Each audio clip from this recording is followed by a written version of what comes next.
Oh, hey. We are here. How exciting to have finally landed in the grand finals.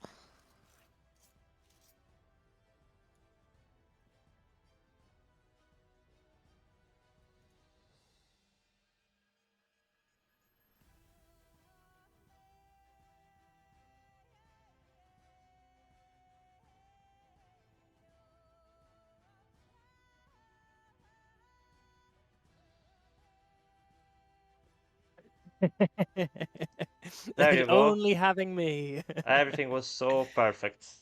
Hello, guys. How are you? Thanks, Redka. Can you hear me now? I mean, I could unmute it myself and double check. Yeah, it should be fine. I was muted. Yes, everything's perfect. Oh, hello, A-Ray. Thanks, Ben. Glad you are here. So yeah, we are going to watch live the last match of this tournament, guys. It's the White Vision Camelot versus Peripatetikos. Uh, Yeah, two so very deserving finalists going on to what should be a pretty exciting map. They have started, so I'm going to stop at like 2 seconds. Does that work for you? Um, okay, I pause the game at minute one into capture Yeah. range. I You just just yeah, I'll be l- yeah. let me know where you're at, and I'll I'll get there. Okay, let me update the team names. Peripateticos. There you go.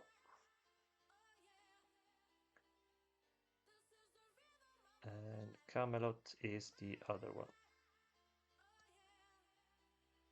All right. I am Mhm. very excited for this matchup. It's a sort of practically North American versus UK matchup. Obviously, my inherent bias is there.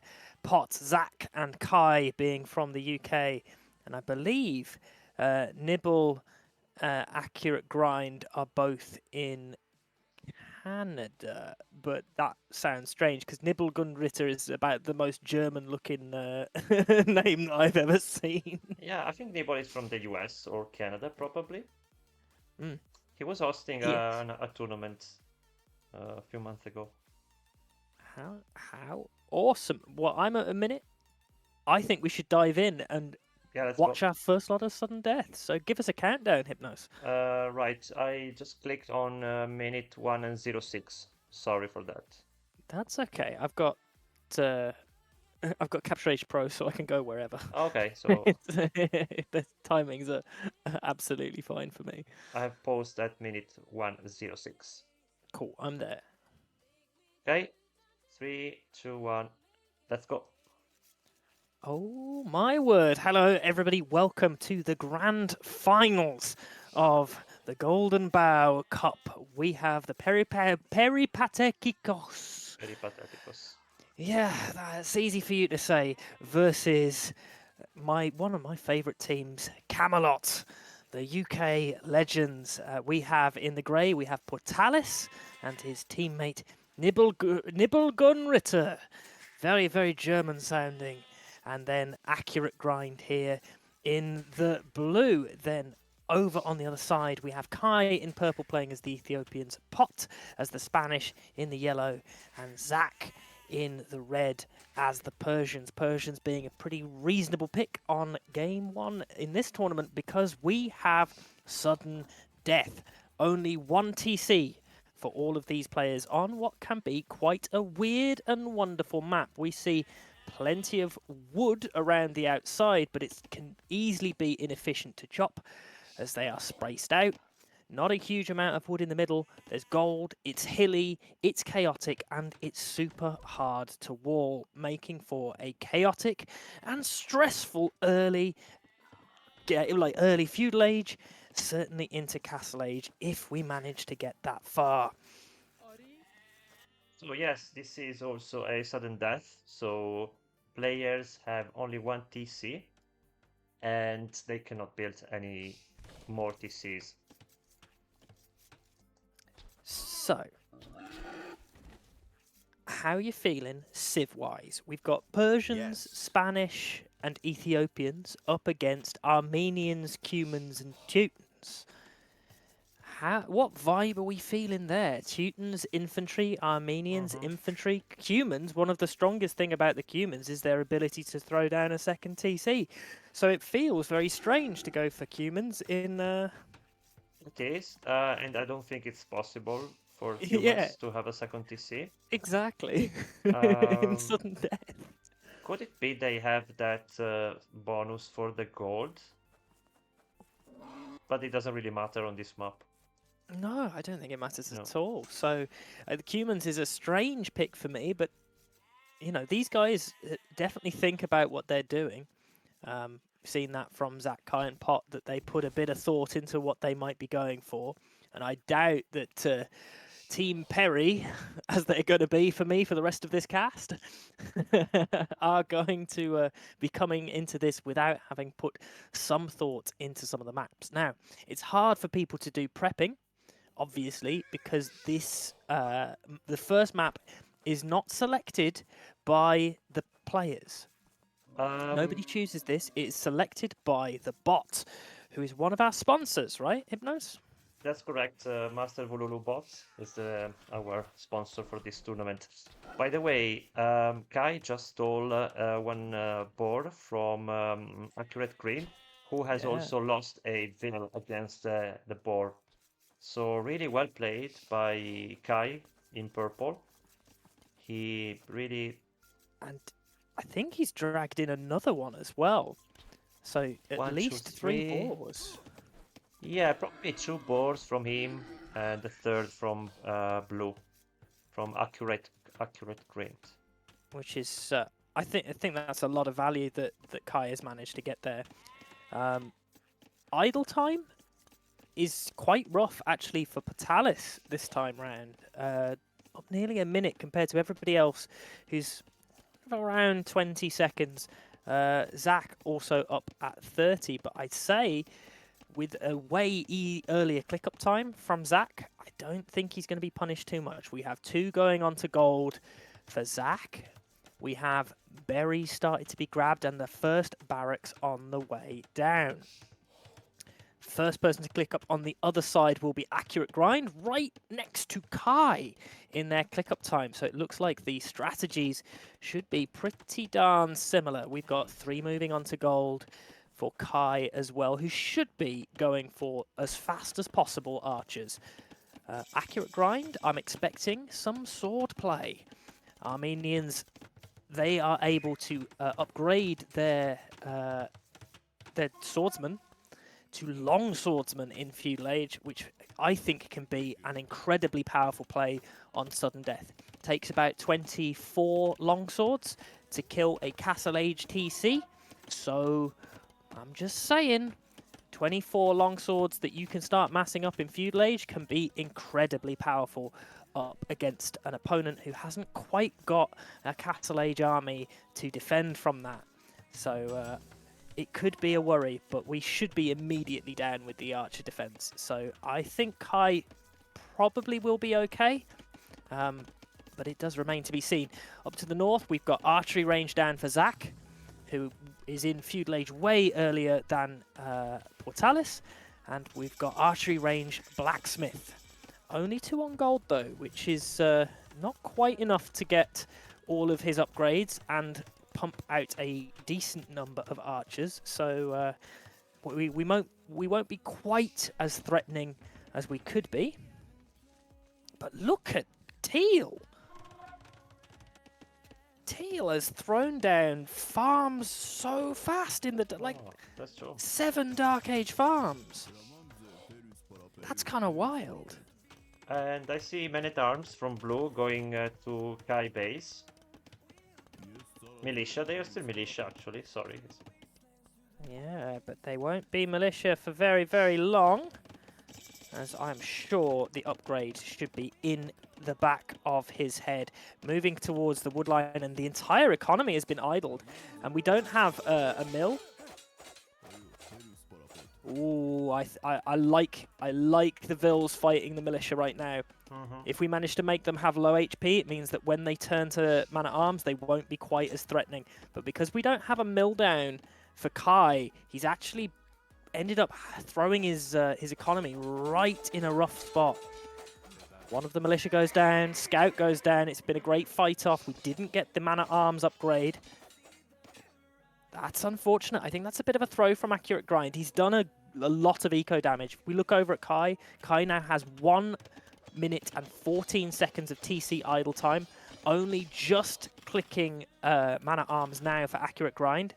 And we are on the way to Castle Age for Pot with the Spanish. Definitely a threatening play if the Spanish get a smooth uptime. And look at that. We are mining giant stones. Oh, giant stones. Yeah. They have yeah, 350 stones.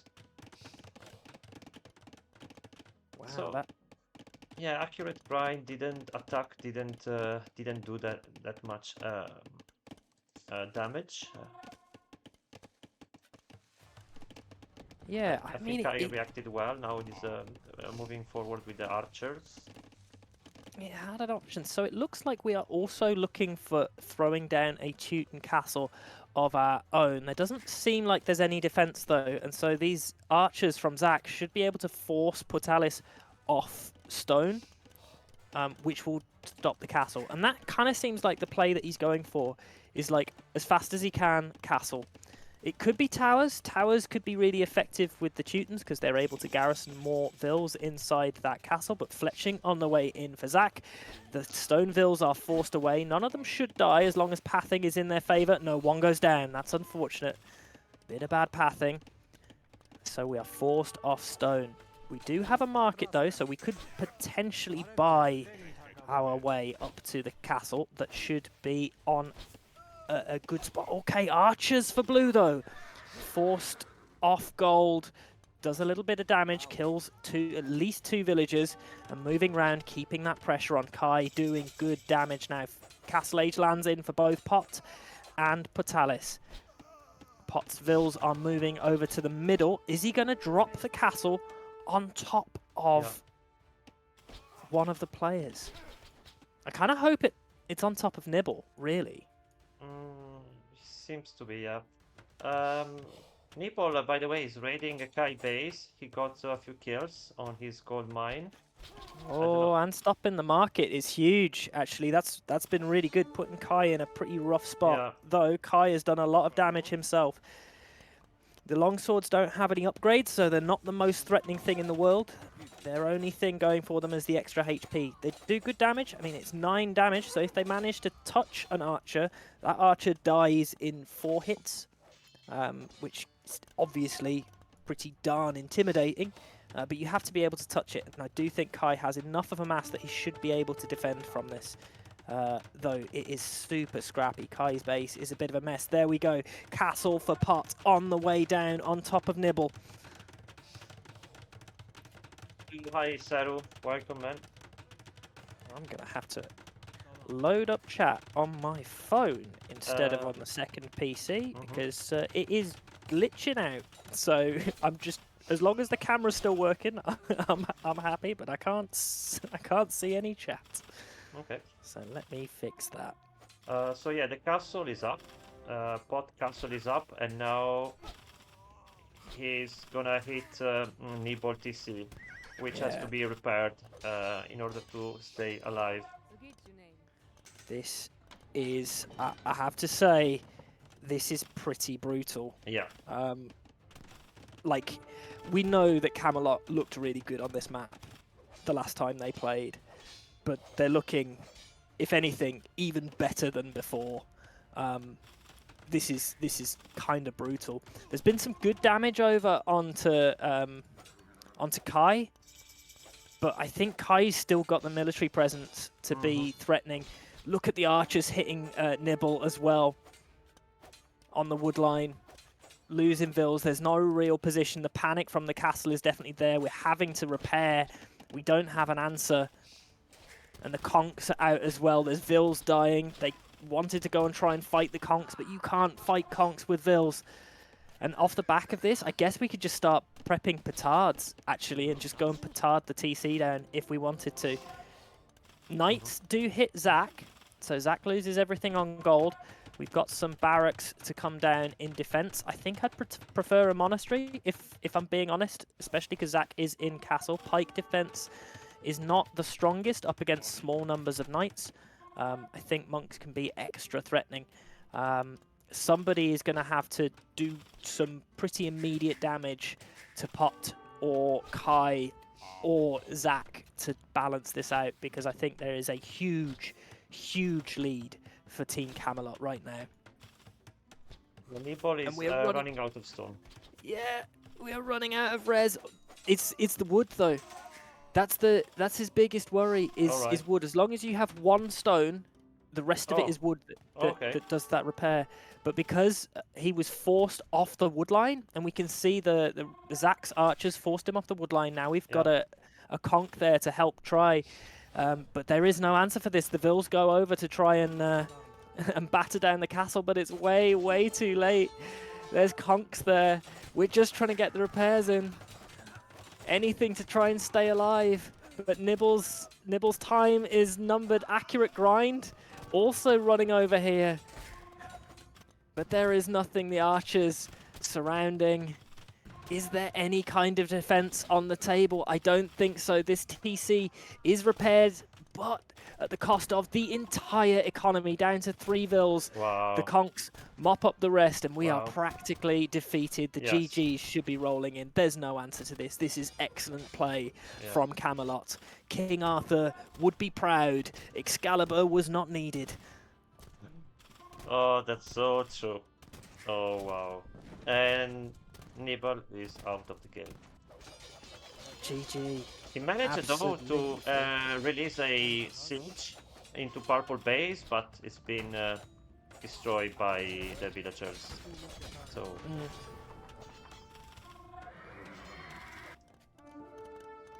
let's see about closing. yeah, really well played by Pot. It's probably the best player, Pot. Yes, I mean Pot's really darn strong, but at the same time, I think Spanish is a really intimidating civ. However, look at this. Look at the longsword attempt. It was close. We managed to take down half of the TC HP, and we're still trickling those longswords in. I don't think it will be enough. The knight backing up for Patalis that's something. And the tower as well, just to help join in. We can't even hop out to repair.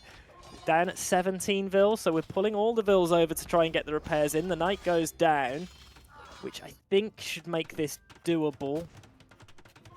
Because, yeah, there we go. We hop in, and this should be enough. It's not like we're even getting fletching.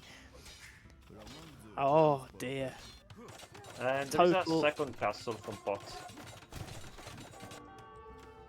And conks. Yeah. Yeah, Pot is leading the game, and he's carrying his team. He is. He's putting them in great positions, but again, I think that Spanish are particularly strong in this on this map and in this game mode. Like I would definitely always want Spanish on my team. Faster build rate castles as well. It's just disgustingly dirty. But I will say it can be countered. You find the Spanish player and you hit them hard in feudal age, so they're not able to get the castle up smoothly, and that could be really strong. Look at this, 13 Vils for Kai. So Kai has actually been really punished by this play, so I can see why they're trying to stay in it. But with accurate grind being accurate dead, it's going to be a mammoth task, I would say, to try and spring back into this. I like the resilience of trying to play it out. This is the grand final. You want to take every moment that you can to try and get victory. But I think many moments have passed for the Perry team. It turns out it was a mild Perry. Maybe a lemon and herb. It was not. It was not full spice. Yeah, blue TC is going down as well. And Zach throwing down a castle on top of Grey as well. So, dominant in game number 1 from Camelot. Yeah, I think I expected more action from Grey. I mean, yes. he's attacking now. Purple TC. They could actually take down the TC. I don't think there's enough knights. Really, there was a window, but with only one player. I think what happened is Grey's entire strat was probably built around getting the castle up. Yeah. Right? And as soon as the castle was denied, there was nothing that he could do because his entire strategy had been built around that. So the timing of Zach's archers landing in there was really, really brutal for him. I love that. I love that from Camelot, that actually a lot of their timings were really, really good. I think Kai could probably have done a little bit better in balancing his eco, especially when he managed to steal the extra boar. But by not getting a mill up, he put himself in a pretty vulnerable position, actually, because he forced a lot of idle time for himself, which is really rough when you've only got one TC. So you're never going to be able to catch up if your opponents are constantly producing. So really, really rough. But it does mean that we go 1-0 up for Camelot, and we go into game 2. I don't know if they'll be in there just yet, but what are the settings for game number 2? I mean, I know really, but right. I just want... Okay, let me just read what they are saying. Okay. Game number 2 is gonna be Regicide and Victory Conquest on Canberra map, which is the map with the 30,000 fish in the middle. Yes. I'm gonna share the map in the chat, guys. You can take a look if you want. It's a really nice map. It's definitely given us some really interesting games, and I really like how much you're able to swing it back in your favour, even if you lose the advantage. One of the strengths of Regicide is that you can go for a snipe. We've seen some pretty successful plays doing that. Like there was the great game in the last set we watched in the red finals, where they ran in and managed to snipe the Spanish player, but then still lost because they were outmassed by the 2 remaining players, which was pretty darn good.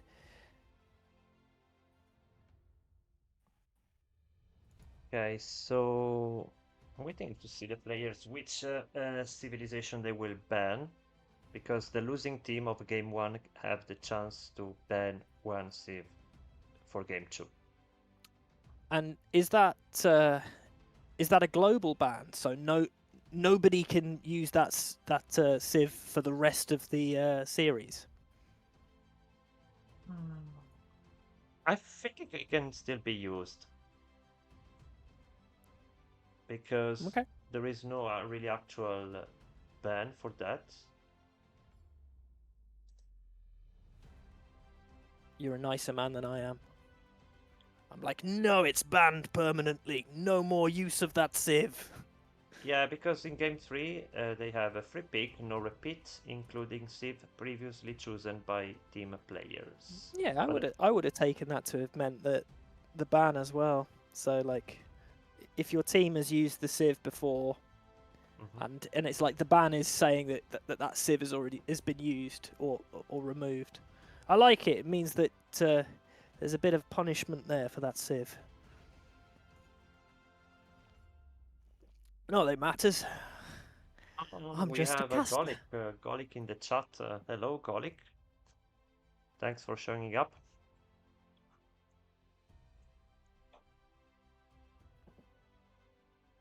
Golik the Great.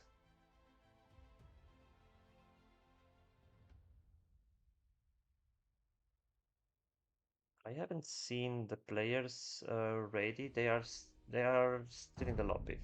Yeah, they're still in the lobby. Yep. I can see that, but lobby opened 5 minutes ago. They might be taking a short moment in between. Like, open up the chat, damn it, on my phone. Thank you. I don't want to be not. There we go. It's very irritating not being at home. Yeah, Like, you are not at home, right? no, I am not at home, which is very frustrating because it means that I'm not using any of my normal kit other than a laptop. And not just Which helping you, assisting you with drinks. yeah, well, I mean, Jess is downstairs. Oh, is it? Um, Is she? yeah, she came. It was her idea to come and visit my family. Oh, that's good. Does she play Age of Empires? She does not. Oh, okay. She plays The Sims, and that's about Okay, that's about it. right. Um, not really into the Age of Empires scene is my partner. Though she's had to hear an awful lot of it. That's for sure. Oh, yeah, I can imagine.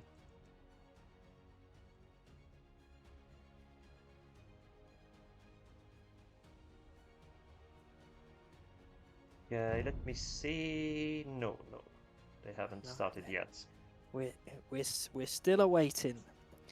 We're still awaiting. So we've seen a fair few interesting matchups on this, Matt. The How do you feel about the fish in the middle? Um, and like, do you find that it makes it more important to secure the middle, or do you feel that people have sort of over-invested too often? That's a good question. Honestly, I mean, I would be a player who would go to the fish just because I like the idea, but I'm not sure if it's worth it. We should have actually checked all the games and make like Yeah. Excel spreadsheet and see which were the winning teams if they went for the fish or not. I don't know. I maybe it's not that important, but having the fish, if you go to the fish, you would also go for water. So maybe late in the game, you would be able to have a galleons. Yeah. So yeah, but it depends on. It's really hard to know, at least for me.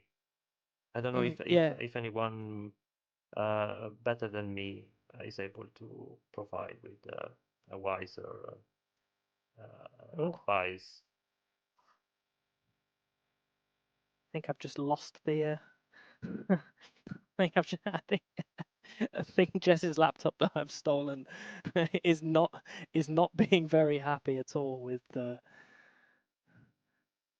Well, you. being my second streaming machine. Oh, I see. It's Well, the it's camera is quite working, so. it's quite funny. I'm just I'm just gonna trust that it's okay, Mhm. but it's oh it's not happy. I mean, have they said anything in the Discord? No, it doesn't look like. Flashing up? No, I'm not seeing anything flashing up neither. Oh, they banned Turks. They banned Turks. Turks is a reasonable ban. So Peripatetikos banned Turks on this map.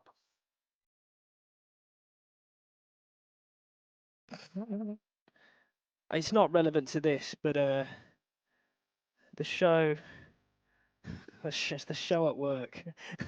Somebody's just asked for 4 shotgun mics across the front of the stage. Uh, in the world's smallest stage, it's about What did 4 meters wide, what did and they the ask speakers for? are in front of the shotgun mic. What's that? Shotgun mics. Shotgun mics are a long, thin microphone. You'll often see them sort of like on top of the cameras. They're good at picking up noise, Yeah. sort of directly in front of you or Mhm. at a distance. They tend to be super sensitive. So the mic that I use when I'm at home is a shotgun mic.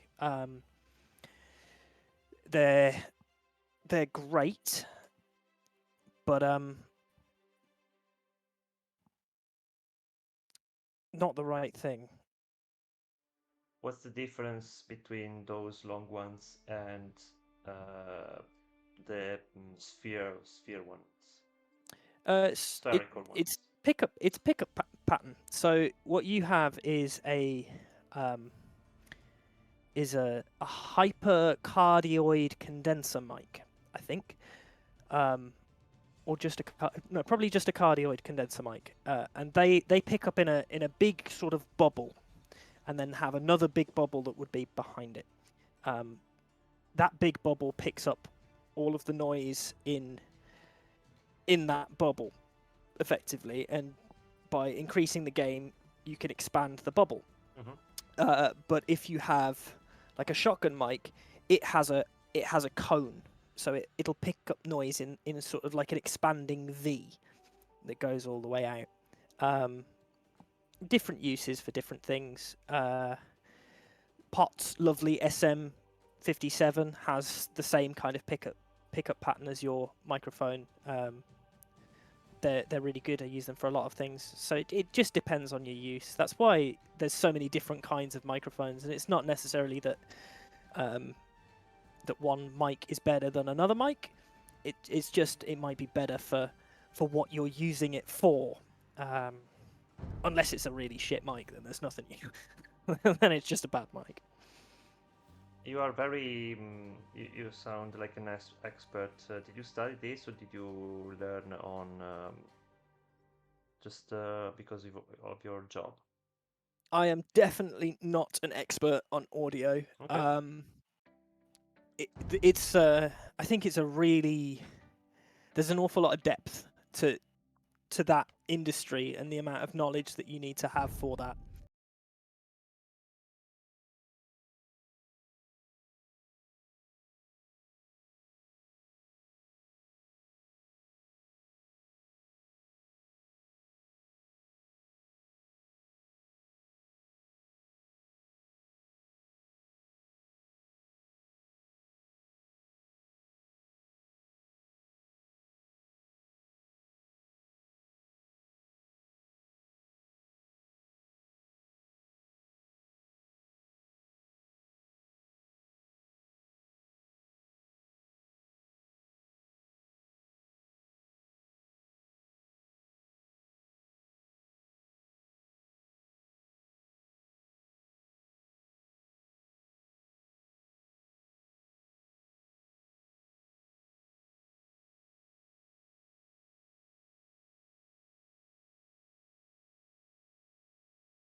Hypnos can say that better than I can, versus Camelot. We have in the blue, Accurate Grind for Team Perry. We have in the teal, Nibelungenritter, definitely Germanish sounding, playing as the Hindustanis.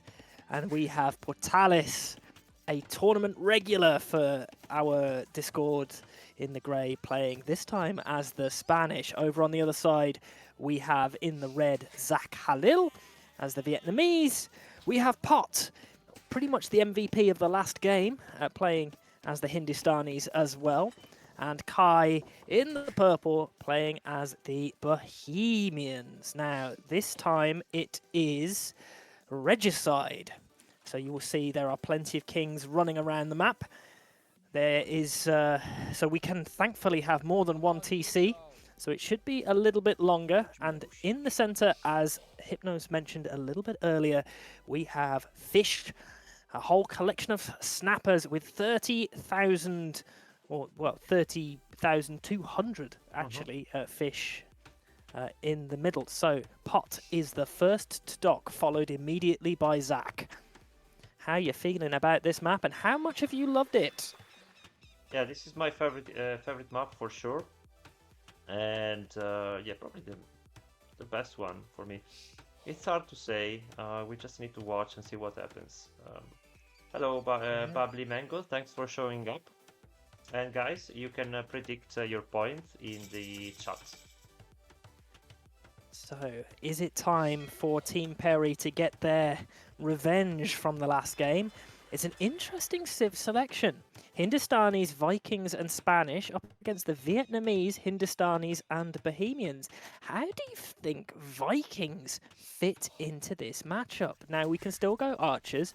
Vikings have excellent siege ram and infantry play, but no fires. They can go for demo. And they've got longboats, so longboats are a great way of trying to get map control. They do get cannons, but I can't remember if they get elite. But if you force them up against the Bohemians, who I'm expecting to be leaning into their infantry, not infantry play, their gunpowder play. And look at that for timings! Feudal Age on the way in for the entirety of Camelot. Wow.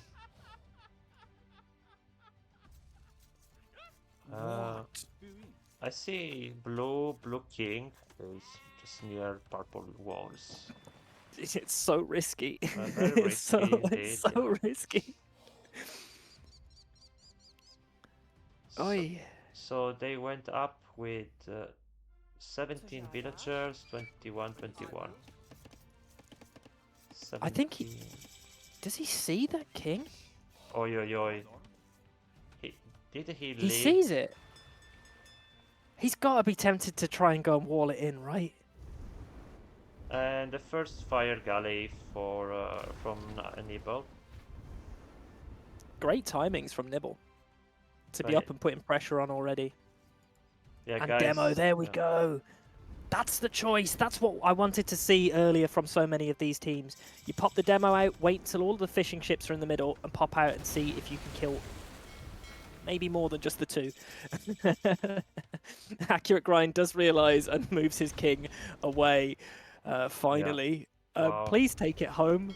Please take it home, Accurate Grind. Don't let your king die here. Is this a bit of a bugged map? Everybody's supposed to have access to the middle ring, but Accurate Grind doesn't. Oh, well, no, he does. He does. He does. He has access to it through his connection to. Yeah. It's fine. It's fine. It's just his stab, his little stab doesn't. So, if anything, that might be a small advantage for him with less access to cut round to the base. You could wall off the water pathway with the docks. Yeah. With the docks. And they have. It's everybody's pretty safe here. Certainly that way.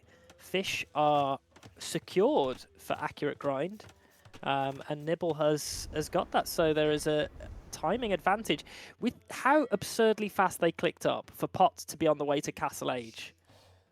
Yeah. is insane. 24 pop click up. Castle Age on the way in for accurate grind as well, as everybody runs their kings back into Portalis, into Nibbles' Yeah, castle at the back, that's which a is good fine. move. Where's... I mean, it's risky. It's definitely risky, because it means that you can lose everything if there's one adventurous run. But of all of the places to put it, it's probably the most defensible, especially when you have water control and you know that somebody's not going to do a landing into your base. Preemptive walling from Kai, who's definitely going to be leaning into going to Imp as fast as possible. And Castle Age in for everybody. No severe aggression other than securing the pond.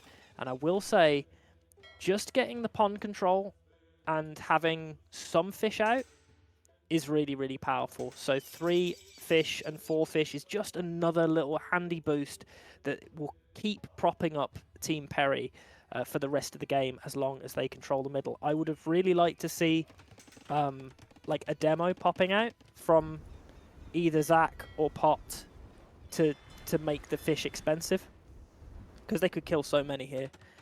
But I imagine their build orders are quite tight, and so they don't want to be investing into any aggro that they don't need to. And I see 4 TCs for Pot, the yellow player. Oh, he's such a boomer. And it is pretty good for the Hindustanis to boom, but 4 TCs and he's not even on farms yet. Right? So you need like 5 farms per TC, right, to produce constantly. With 0 farms, that can be pretty rough. How much wood has he got? He's not even got the wood to start building that. I think I would have preferred 3 TCs and to start farming and then throw the 4th down as soon as you start to have some farming eco up and running. I think 4 TCs might be a little bit ambitious. If we look over to the other side, it's 2 TCs for Portalis, who has probably started to make conks. Nope, no conks coming out just yet. Yeah, Portalis. Yeah, 2 TCs and yeah, no conks yet, no. And Hussite wagons for Kai. Still only 1 TC. Looks Hello. like there is Vils on stone for Kai. Hello, Leo, the cow. Thanks for joining us. It's interesting. I'm not sure what people are going for. Nibble throwing down some Vils on stone, and I imagine that's for kind of defensive walling. We're definitely going to try and take this to the late game, which I think there's definitely a world where there might be an advantage there for the Perry team. But my worry is if the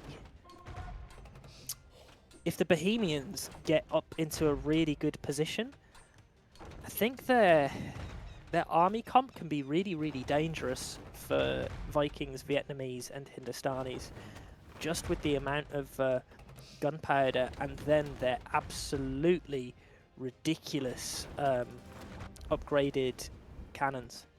So I think that might be a concern. Mangonel defense for Kai on the way in as we all slowly focus on that boom. 45 Vils for Portalis, as he is 3 TC booming away, and the benefit of that fish really coming in strong. 8 fishing ships on the field for him, which is definitely giving him that boost to his farm. It's even more than that because he's actually fishing in his base with 4 fishing ships on some safe fish traps. We don't see that enough. I think this is a really nice play from Perry, don't you? Yeah, I think so. And accurate is breaching Kai walls now with a siege. Sorry, with a ram. A good reaction from Kai with a mangonel. Oh, The and it gate opens. is down. Yeah. And it opens. The ram goes down.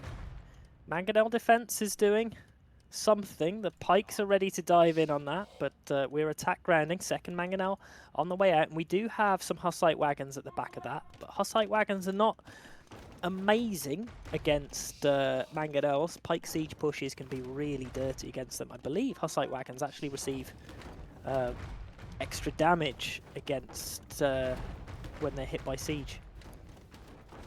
Gonna try and throw down a stone gate. Mangonel goes down, but the pikes dive in. But we should be able to mop that up with the Hussite wagons, trying to get the repairs in to keep these mangonels alive, and they are super important. They are super important. We're not going to let these pikes escape though, as we tap down the stone gate. Nice. I think it's an okay defense. We do lose a villager, and Kai has definitely had the worst of it in idle eco time, which has been pretty consistent from Kai. The mangonel destroying the market is definitely useful, and we're throwing down a second siege workshop. Vikings putting lots of pressure down. I'm a little bit surprised that we've not decided to throw in like a couple berserks into the mix just to help support this this play. I don't think that would be too bad. Last of the docks should be going down really soon for Zach, as everybody else is booming away. 49 vills for Blue, 46 for Teal, and 75 for Patalis, who should be thinking about Imp and putting some pressure on soon. Yeah, Kai is countering very well now. He's just making a castle, forward castle. My worry is with this forward castle is that I think it would actually be a bit more valuable to me if he stonewalled up the front and kept his castle defensively. Yeah. Because with only 34 villagers, there's no way that he's going to have a fantastic imp timing. Sure. Blue should have a much better, especially with the Viking economy.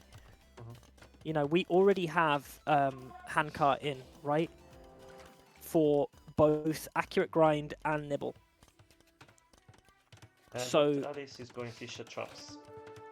yeah, we don't even have wheelbarrow in for Kai. So Okay. that the economy is significantly weaker, and it probably will not take a huge amount for accurate grind to get a big advantage there. Okay, Imp on the way in for Patalis, as we expected. Second castle on the way down, and I imagine we're just going to start making trebs. Looks like barracks are on the way down, so we can throw down some stables. The fact that the Spanish player was completely unmolested is great for them. And look at this, stonewalling up the front of the base, really making sure that he cannot be killed like we've seen some of the other Spanish players in this tournament. Yeah, I love is the lovely. Love the words. Truly love it. And handcart again. The eco for Perry team is going to be absolutely steaming ahead. Kai doing all of this off 1 TC and then having the amount of idle time that he's had is not. It's just not. It's not good. It's not quite right for him. 5 coming up to 6 minutes TC idle time off 1 TC. Pot has 15 minutes of idle TC time, but Pot has 5 TCs and is now up at 96 villagers. Doesn't matter if you have 15 minutes of TC idle time when you've got 5 TCs pumping. And Portalis is the first to click up for Imperial Age. Yeah, and it lands with Redemption on the way in as well, so maybe he's going to go for missionary play. Gulam's out. Yeah. Mangonel's doing great work, and we've dived underneath Castle Fire, which I'm not a lover of. If I'm being honest, we've lost our entire army for 0 damage. Yeah, a bit reckless. Yeah, it is a little bit reckless. We've got stables on the way down for Nibble. It looks like he's going to go into, I guess, gonna make camels. Like, imp camels are strong, but there's not really any cav civ on the field, so I think I don't love the idea of going for stable units right now for Teal. I think I'd much prefer either a big mass of Gulam because of the nice speedy moving, or even like light cav, or I mean the best thing to see would be Hindustani hand cannons. I think they get something like extra range or something. So like my vibe is that they should be good. We've got elephants out for Zach. Vietnamese elephants backed up by Ratna archers. Ratna archers are strong, and we don't have a large mass of conks. So I guess we're going for Paladin for Perry, which is a choice, especially when Pot could be going for Hindustani camels. So much siege out for accurate grind, though. Wow. Monk defense in as Patalis goes for that redemption play. He's going to start amassing an army of his own Hussite wagons. Yeah, he got one, and we have 8 siege. Sorry, 8 mangonels.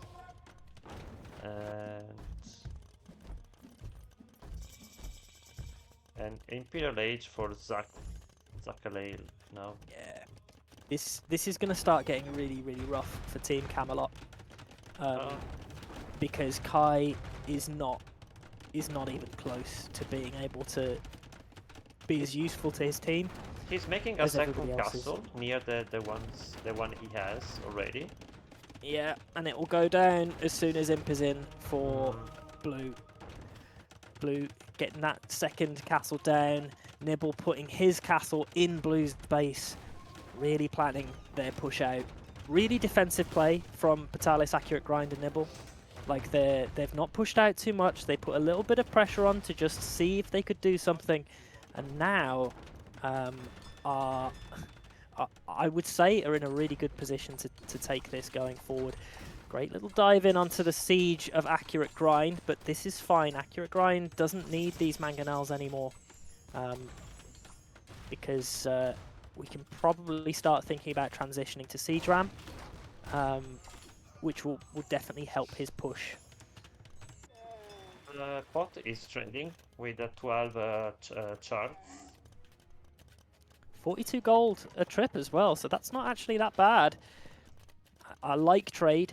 I definitely like trade, but if Pot is focusing on his boom too much, we're not going to have the right level of support for his teammates. 144 villagers and 0 military.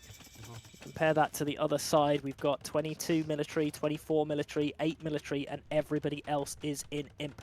So Kai is going to be feeling pretty darn nervous right now as Grey is starting to mass up his Cavalier as he's going for Paladin, which I think can be really strong against Rattan Archers.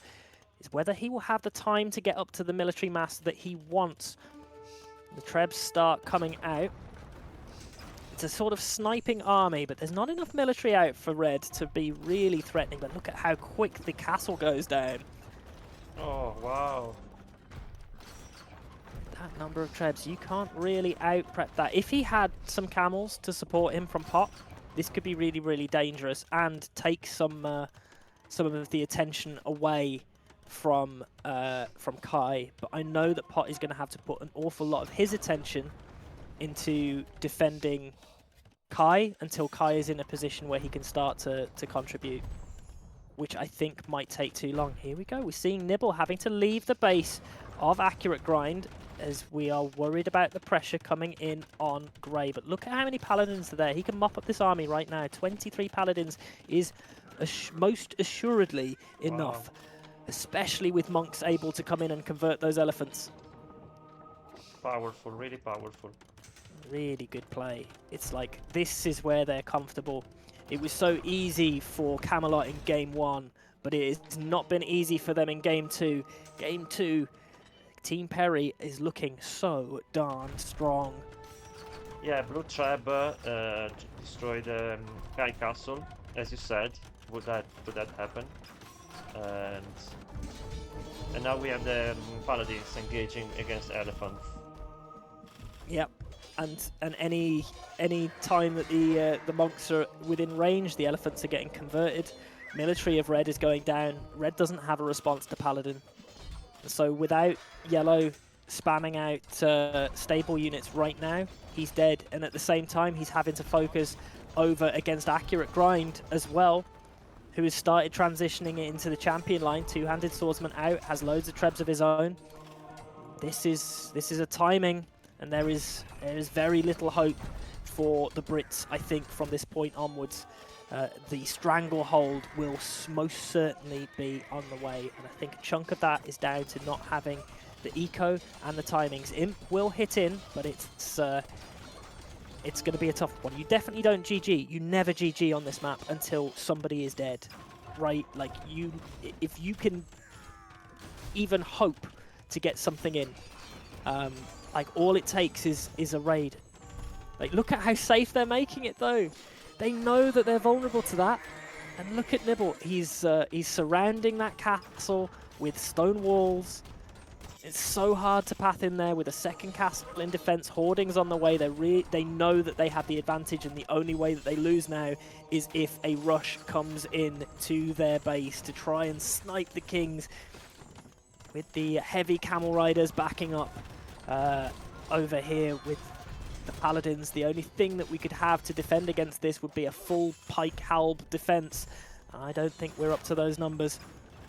I will say, Pot has done some really good work against the two-handed swordsman, as we have hand cannons and trebs who've done a great job of mopping up the castle at the front of accurate grind, and the 2v1 pushes this back. But while this is happening, red is just sort of struggling. Halb's on the field though, so if we stop to try and kill these trebs, which I think we will, and the value is there, don't let them into the eco. Plenty of these elite camels, they don't do great against Halb. That's a bit of a throwaway of military that shouldn't have happened.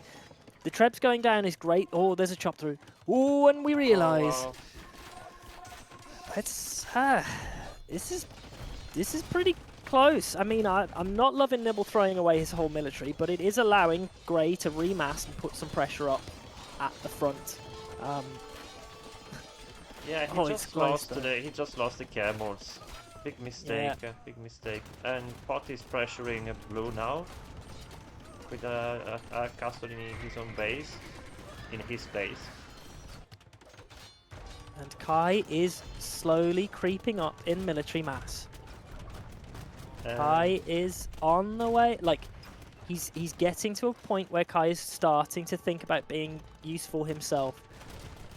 Creeping forward with castles for Pot, and we have Gulam and hand cannons are doing absolutely fine against the Hussar. With this second castle coming up at the front, that's pretty good for Pot.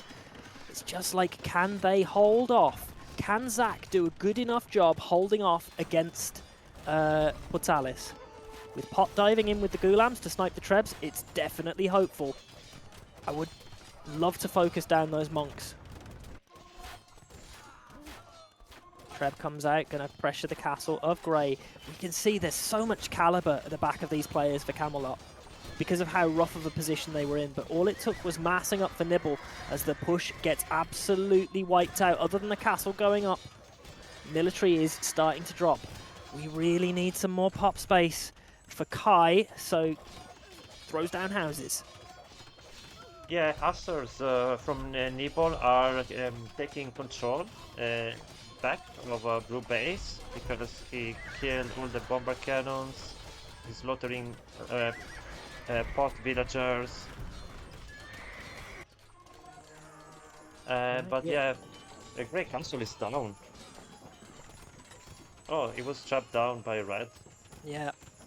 It didn't quite manage to finish, and the Halb defense has definitely been doing good work. With the occasional kind of run-in of Halbs, it's been really useful. And we can see Zach is even poking away at the docks with halberdiers as accurate grind with the water control slinks 2 boats into the back economy of Pot. And we're going to start putting some real darn pressure down. Oh, there you go. Wow. Like, this is the worry when you've got water control. I think we're fine. I don't know where everybody's... It looks like everybody's kings are in their own bases, so we should be okay. King is hidden away in the back for Pot, so it's fine. It's not the most important thing, but this is a huge amount of map control that he's going to lose there. Over in Accurate Grind's base, it is Arbalest out for the Vikings, which I love to see. Halb's doing great work. Camels sneak around the back to try and do some damage to the siege. And they should be able to pick off the Bombard. Yeah, Bombard does go down, so I think that's a worth it sacrifice. But we did lose most of our front military, but keeping that Arb mass up is really, really useful. It's scrappy. It's definitely not over. Imp Camel in for Pot. Oh wow.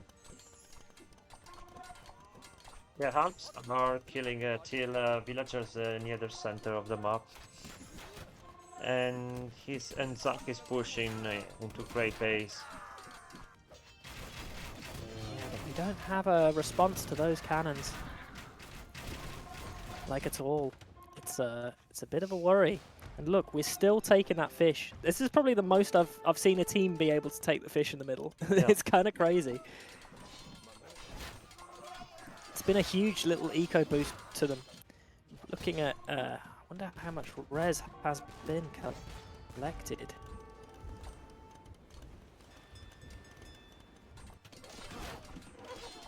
Oh. Well, that looks like second PC has... Oh no, it's still alive. Just. It's so unhappy. I think the computer's more unhappy than Kai. Is Kai on the way to being close in this game? Almost at 100 villagers. It does have 60 military on the field. Pretty much all of that in halberdiers. I expect you at 47 halbs. Chemistry on the way in, which is as soon as we start to get Hypnos in this matchup, Hypnos will change an awful lot. Look at this push for Zack into Grey's base. Yeah, he's doing really well, and there is no counter to them. Have the Brits done enough? Have the Brits done enough to hold and put themselves in a good spot? Pot's score is high. Zack has done a great hold himself. Are they able to play it as well as they are? I mean, it's looking way better than it was. Paladins, they're fully upgraded. What do you need? What do you need if you're Accurate Grind, Portalis, and Nibble to swing this back? Seedram? Let me see the Portalis economy. He has food and wood. He probably should make more skirmishers. Okay. He's producing skirmishers indeed. He has the resources. Okay. I mean, I always worry with Skirm because, like, is Skirm the choice, like the actual choice for defending this long term when everybody else is starting to get like decent amounts of gold? Is it because they're not trading to the same level as the other team? Trade trickle is low, and like we compare that to just the amount of trade that Pot has on the field. Like, he has a lot of trade rolling, which means that he's able to pump out gold units way, way more. Paladins dive in, they kill some of Zack's vills, but Zack is still pushing through him. We've lost most of the economy for Portalis. That's true. And at the same time, Accurate Grind has lost most of his position as well. They've still got all of their vill count. Like, the vill counts are still good. Oh, look at this though. There was a drop. Nibble drops himself in, makes a hole, streams through the middle, and they cut off the trade. Oh my goodness, I've just seen it. Oh, yo, Absolutely fantastic. What's that? What is that? Wow. They needed this. Yeah, and Nibble is using galleons to destroy Red base now. Wow, well played by Nibble. Accurate Grind as well. Now, these could be just converted with monks, so like we can definitely defend from this, but I think that's actually genuinely just saved them. Wow. They were in such a rough position, but now Camelot, we're seeing that eco drop down, military count is falling, it's not really replaceable. We've killed so much trade, sort of irreplaceable trade, and Pot has been raided. So Pot, who was the comfortable pocket, didn't realize that he'd lost his castle, didn't realize he'd lost his TC to those cannons, and the cannons are like the MVPs. Like destroying buildings, taking position. Trade, yeah. And the hand cannons in the mix. This is fantastic. It's completely nerfed the push, like completely. This is oxygen for Peripatetikos. Because they can rebuild their defenses. Indeed, red stopped attacking grey. I think they got scared by till raid into bot base. Yeah, this has really stabilized them. That's absolutely fantastic play from them. Now, my question is, has this given Kai enough of a window? He's over 100 pop, he's got 87 military, he's got loads of elite Hussite wagons.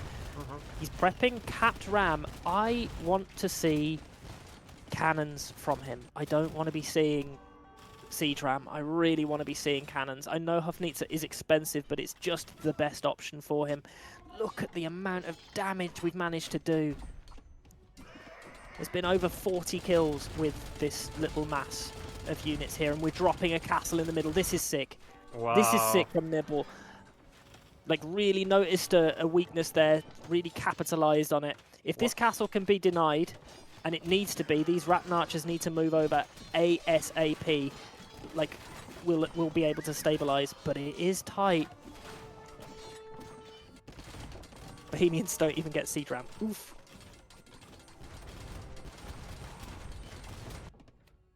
But look at these raids. Look at these raids. There's been good damage.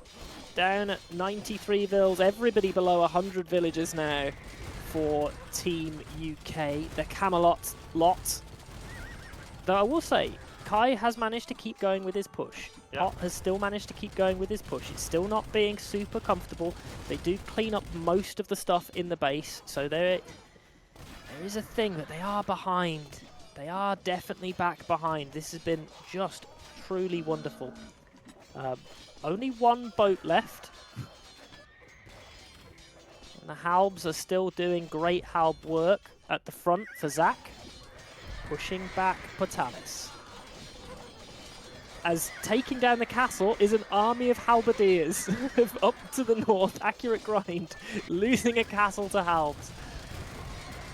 Oh no. Oh my. I think killing that dock would be actually huge, as these cannons are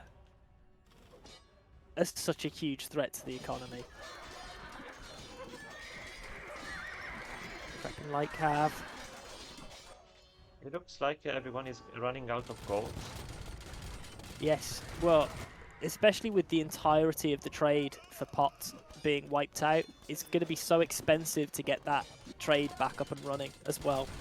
Like that's been huge, because it means that actually the trade for Nibble is better. Like, look at how much trade Nibble's got on the field compared to everybody else now. At least 23 trade, 28, and now Pot, who was just drowning in trade before, only has 2. Wow. Kai hasn't even started trading, only 2 for Zach as well. So this is an all-in trash fight, and honestly, without the trade to back it up, it's a big worry. Look at the base of Zach. Down at 75 vills. Kai has the vill advantage for their team. I think Nibble's play has done it. It might not end soon, but without the trade on the field, it's almost inevitable. Because actually, we can sling resources if we need to. We can market abuse. Hi Mike Budai, welcome. Thanks for joining us. We are watching match 2 of best of 5. And this is a truly epic game. Red is now back again against Portalis with more halbs. Halbs is the counter. It is pushing them back, but again, I'm worried. Red has noticed. Red is starting to pump out those trade carts of his own. Getting coinage for Pot, who's planning to do a bit of sling action. Raids coming in as we do a bit of light cav and gulam push as Vils for blue have to run through. They're definitely vulnerable though at the front. Light cav raiding all over the shop. It's so funny. It's like they have the majority of the map, but actually in the middle they still have not managed to block off the raids from Nibble, and so the trade is never going to be safe. Pot still doesn't have the truly smooth functioning eco. We really needed to have stonewalled the front of this, but they were never able to, and Nibble even taking the gold right at the front of what should be Pot's base. It's disgusting that Capdram is being useful here. Like, I've never seen Halbs taking down castles before, like to the amount that Kai has managed to do here. Oi, oi, oi. Is it enough? I think Peripatetikos had the chance to win. They didn't push red though. He was they were losing all the troops against red halbs. I mean, Nibble did everything he could, right? Like he absolutely decimated the economy of Pot. And Yeah. they, like, Pot is still not in a great spot. Still only got 4 trade on the field. Got up to 12 for red. But it's this sort of halb push, actually, from Kai. Kai might have, like, low score. But Kai's actually done work. They might have struggled in the sort of early game. But the aggression from Kai pushing in has really been putting them into, I would say, a pretty darn good spot, all things considered.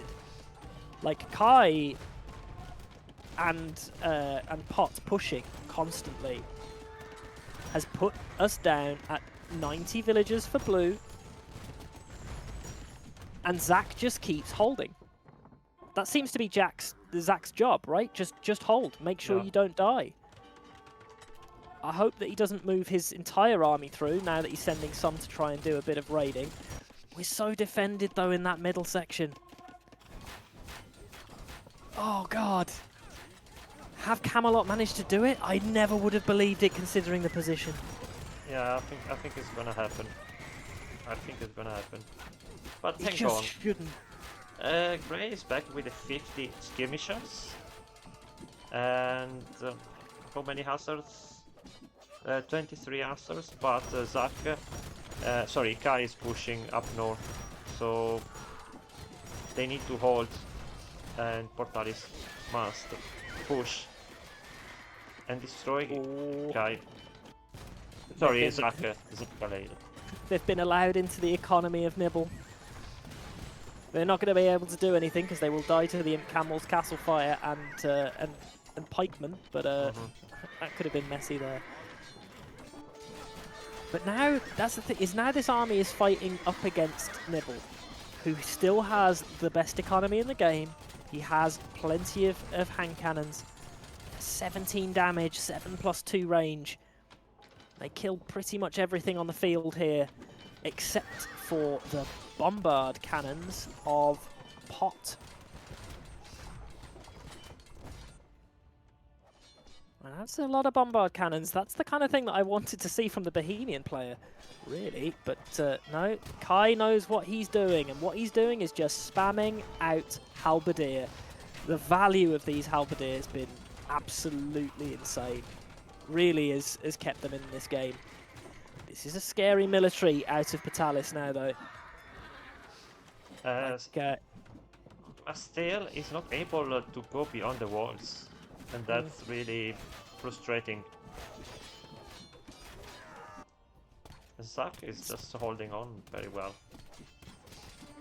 I think that's his whole job. Zach just needs to hold, because there is very little space for blue. 74 eco, 97 as well. So, I mean, it's pretty close, right? eco-wise, 308 to 312. And the fact that they've been able to keep fishing in the middle has actually been huge. More of the elite cannon galleons now rolling forward. They can do an awful lot of damage here. And there's even... Kai's king is vulnerable if they're not looking. Is right at the front. Elite cannon galleons start chipping away so fast at the castles. Wow. Imagine if he doesn't realize. Yeah. Imagine, just imagine. And he genuinely might not, because all of the attack notifications he'll be getting from the front, he might not even realize.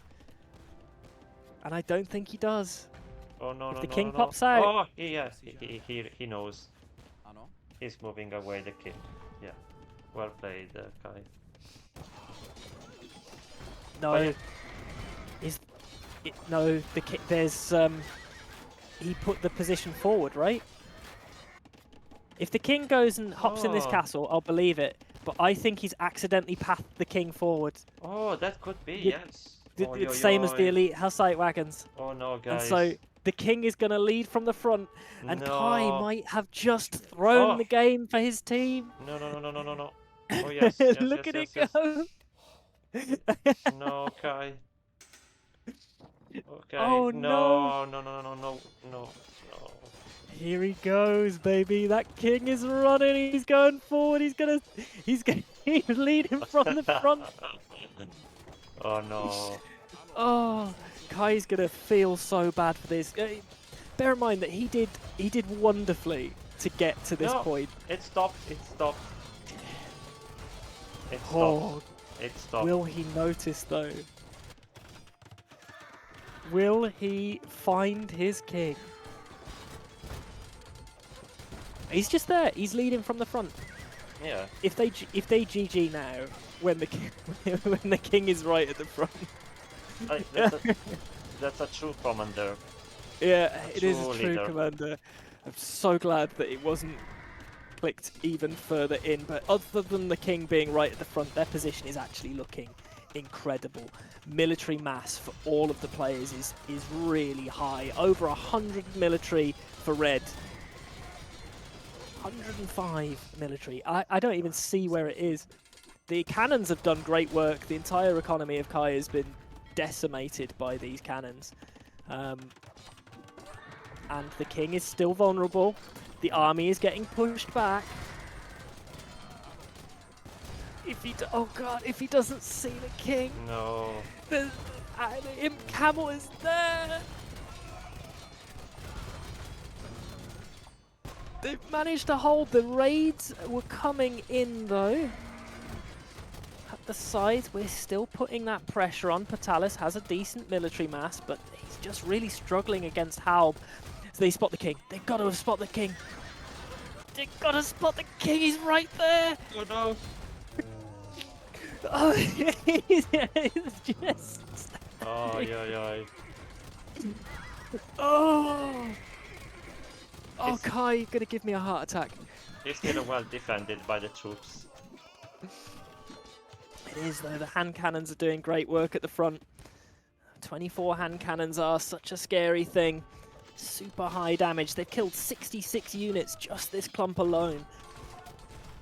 And at the other side, I need to just keep that king in my sights. We are still doing great work with the light cav and Halb combo of Zach. We're up at 31 trade again with 16 in the queue for pots, so the economy is back running happy. These cannon galleons have just been filthy. Like, genuinely been filthy. Oh. As the GG comes in. Wow. Oh. Whoa. Amazing play. What a game, guys. They will never know how close they were. Yeah. They will That's never true. know how close That's they true. were. That's true. So super close.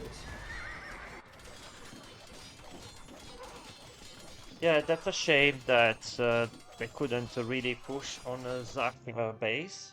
That would be an easy win for them, I think. Yeah, but it also shows that just what an excellent defense from Zach. That's true. right? Like he played that so well, and considering I think that they had a pretty strong advantage in that early imp game when all three of them were imp, and Kai was sort of stuck in Castle Age with half the vill count of everybody else. Pot did a great job of supporting Kai until Kai was in the game, and then Kai just leaning full into Halberdier really stressed them out, because actually when it came down to it, there wasn't a great counter on the field. Yes, accurate grind could have gone into champion and did for a little bit, but the amount of cannons out for Pot as well just meant that was not working. So the combo was so strong. The dive in and eco damage and then cutting off of the trade was fantastic. I think Nibble had a really good game here. If there was just a way that they could have capitalized on it a little bit more. Yeah, I think Nibble is the man of the match. Yeah, I mean, I also kind of feel like while Pot has the score, Kai, when everything was starting to go rough, Kai's choices in this game were really good. Other than potentially almost losing the entire the game by the king going forward, I think Kai did a fantastic job actually after that mid game and being so far behind. So great. This takes it to 2-0 for Camelot, which is I'd say a little bit surprised. Yeah, I think they are playing really well, and it's going to be hard for Peripatetikos, because if they want to go to the other matches, they must win the third match. Otherwise, it's going to be at the end for them. It's a best of 7. This Five, one, though, right? best It's of still five, best of 5. best of five. Cool. Yeah. Right. That's nice. Okay. I think I'm gonna take a little break, guys. I need to refill my glass.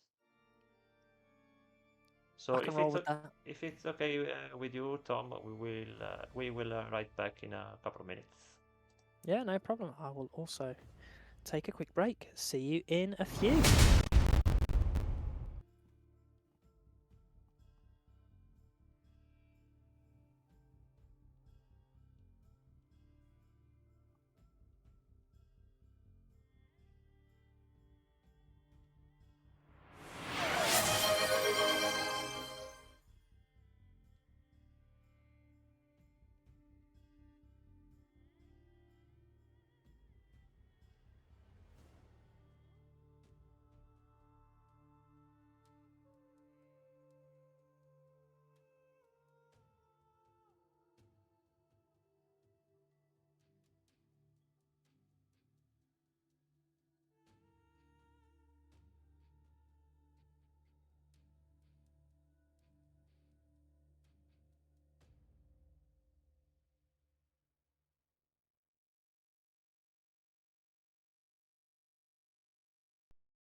Hello, guys. Hi, Tom. Can you hear me? Dan. Yeah. Hello. Hello, hello. Nice. Nice. Oh. My donor laptop is not happy. Oh god. I wish What's I could going on? I wish I could I wish I could show what it's doing. It is not happy. It's sort of like fades to white. The whole screen no. fades to white. Is Weird. it an old one? It's not even that old. I just don't think it doesn't seem to like being my camera. I think it's definitely taking all of its CPU. Oh dear. Yeah, I think Capture Age and Age of Empires, it's really consuming. And then Twitch, and then OBS, where you are not using OBS, but Yeah. I do. And I'm playing the game on a separate laptop, so I don't know. Oh well. But I'm also not seeing a lobby. Okay. They are... I think they started, yeah. I see the lobby, yeah. They are in the game. I'm gonna start launching. No, it's not appeared for me at all. Yeah. They are like 1 minute far away from us. Accurate. You can Okay, type, yeah. G Oh, I've got it. GCD in the lobby search. Lobby search doesn't do a great doesn't do great for me. Okay, yeah, strangely enough, it worked. I don't know why. That's okay. Sometimes it works, sometimes it doesn't. It's super inconsistent, but I use spectator dashboard and then load it up from there, and it tends to do good for me. But it's fine. We've got it. Okay, game number 3. Back into more of our sort of gimmicky game modes as we go to a King of the Hill this time. Yeah, correct. Map control, timings. We've seen definitely the majority of teams take the win if they manage to secure the wonder in the middle early, but then when we came into the semi-finals, that sort of changed up, as it was teams who managed to secure the middle control in Imp that really managed to start pushing through to get better positions. So really tough to say which way this is going to go. Both of these teams can be pretty threatening on this map, but will this end in 3? As I guess we'll just go to real time again. Yeah, let's go. As it happens. Hello, welcome to game number 3 in the Golden Bough finals. We have in the blue again Accurate Grind playing as the Britons. Then his teammate in the pocket again is Nibble, and Portalis to the side playing as the best Civ in the game, the Marlians. Facing up against them we have Kai as the Celts. Nice fast click chop through Civ. We have Pot in the yellow as the Franks, and we have Zach as the Saracens in the red. Okay, right in the middle of the game is the Monument, and Mark Tuning is saying show game. Oh, sorry guys. Oh my goodness. Apology guys. I simply forgot to change scene. My fault guys. There you go. Well, there we go. Thanks, we can Mark. see in the center of the map we have a wonder. If you control this wonder, you get a slow trickle of resources. All of the players are blocked off from accessing the middle straight away, but there should be only 2 tiles of gap to reach it, so it shouldn't take long to chop through unless you accidentally decide to chop through in a some might say shit location. So if we look over to Portalis, Portalis, not chopping through in what I would consider the best location for speedy chop through. Yeah, not the best one. Kai, though, with the Celts, should be able to chop through pretty fast. That faster lumberjack collection rate is definitely a powerful tool. And grabbing the early control for that small trickle of res is really, really handy for your team. So do drop your points to see who you think might be winning.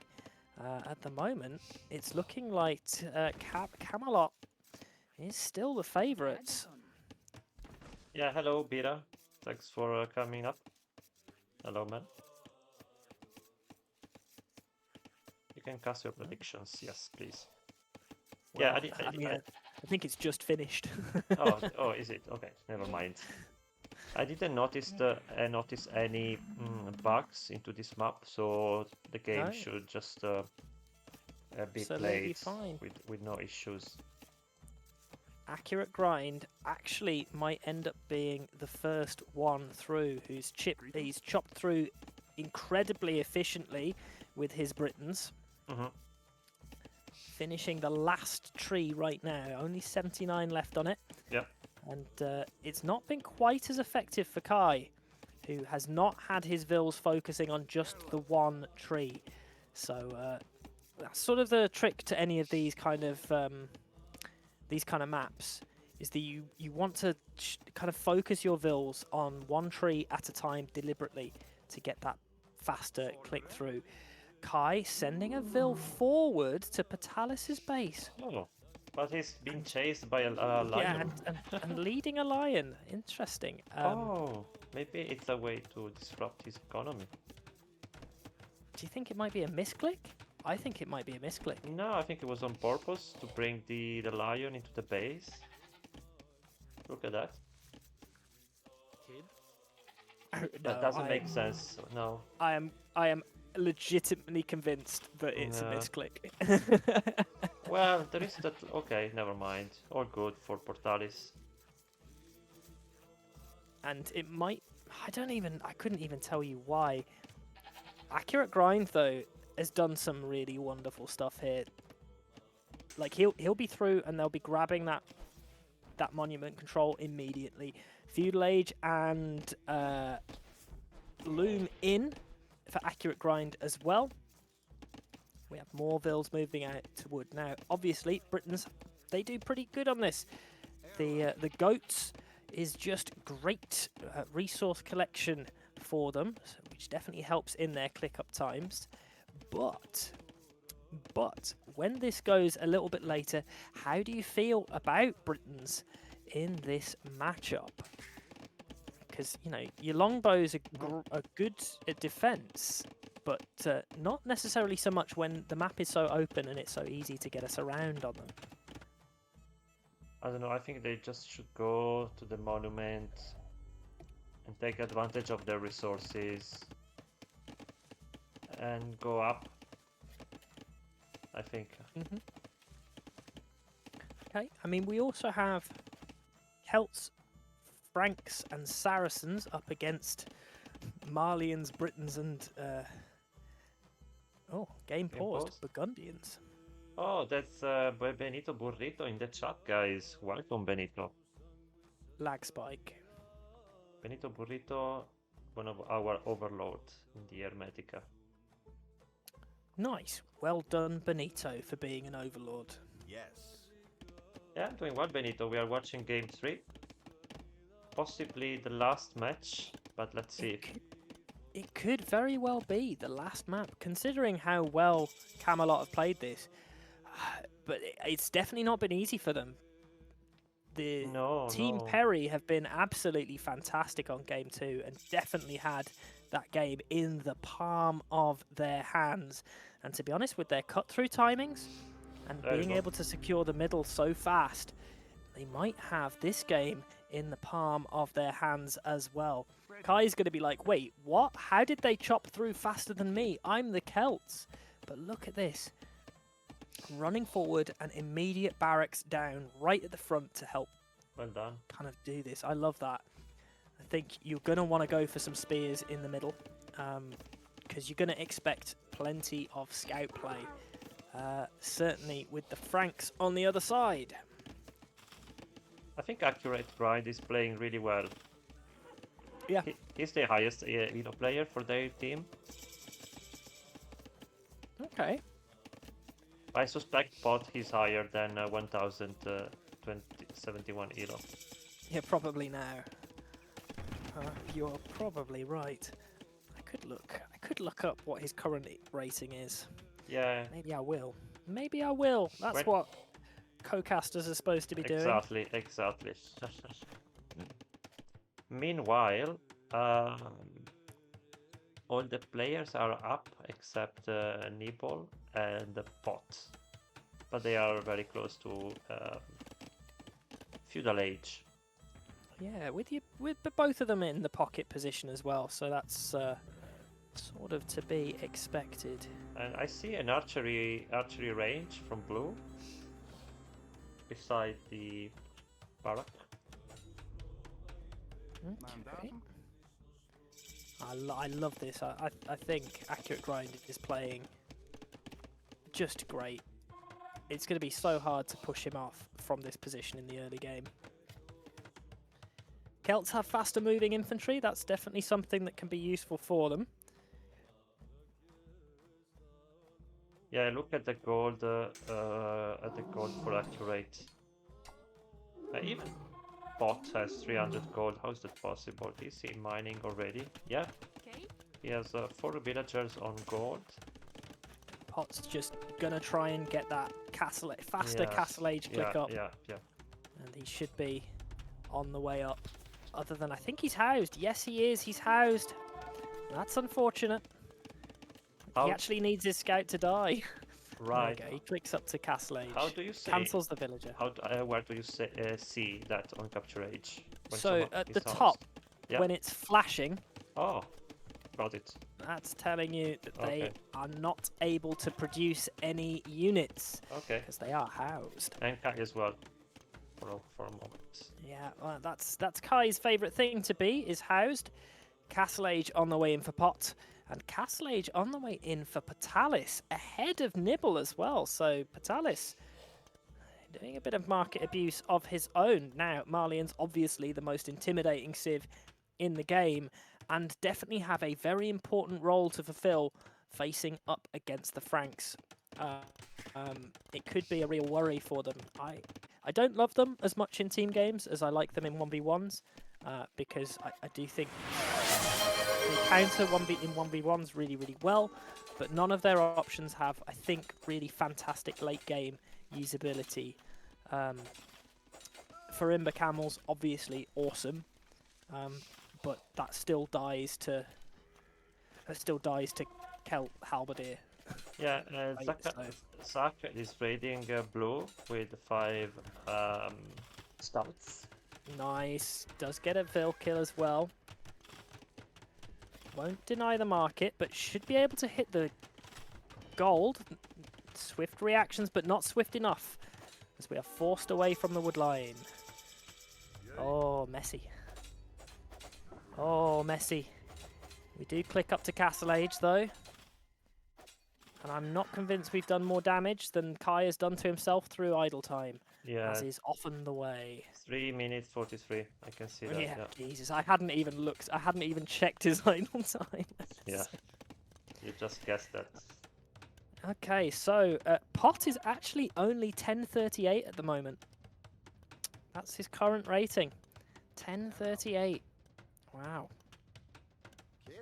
10:38. Okay, I think he didn't play that many 1v1. Yeah, thanks for redeeming Benito. Thanks, Ben. Okay, look at this. We are locking down the middle.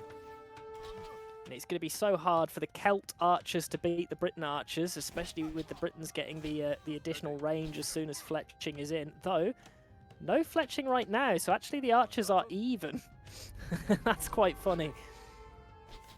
And if we manage to kill the Vil, that would be really, really useful. Castle Age on the way in. Still no fletching. I'm always like, what? Why? Get fletching, please. Fletching's really useful. It's it's sort of your advantage. Yeah, but Characters down. red scouts are still in the base, in blue base. Oh, this is a little mop up in the middle, and if we actually manage to, there we go. Oh, We wow. secure the middle, even though we are surrounded by buildings. This is great. Just denying that resource trickle. Wow. Blue losing everything on gold is actually really unfortunate because as soon as we land, we're not able to really make any headway with that. No fletching as well on these skirms, so fletchlingless skirms, not the strongest thing in the universe and can be microed down if we put an effort in. But Patalis is going to drop down a castle and help make this a secure, sure thing. By the way, Accurate has 700 gold from his monument, so he can still do good. But that castle might not go up, let's see. The knights are there. He walls himself in, but the archers should be there to deny. We're probably going to need to pop out like a skirm or two to just try and defend, but no. It's been a great timed aggro, really securing the middle. It's going to be really hard to keep it as there are enough buildings down in the middle, especially with barracks down. But look at the knights doing good work here. I really just try and keep control of that. Two extra TCs coming down for Zach.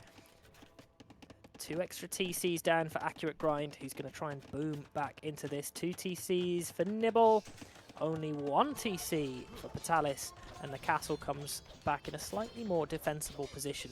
Castle Age finally on the way in for Kai, but Kai has done a really good job of helping them control the middle. I don't think that they would have nabbed that if his archers hadn't been there. But again, his Vil count is a bit rough for not having received any damage. Nearly 7 minutes of TC idle time for Kai. So, yeah, Blue is making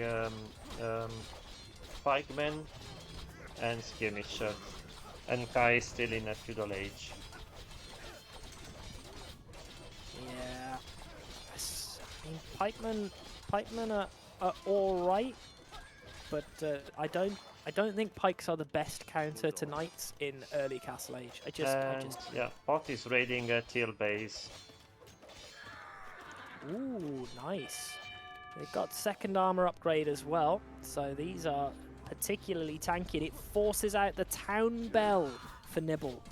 Ding, ding, ding is a sound that we don't get to hear all that often. And look at this, 109 Vils to 115, 39 military to 10. And they're doing a great job of upsetting the economy and not allowing them to move into the middle.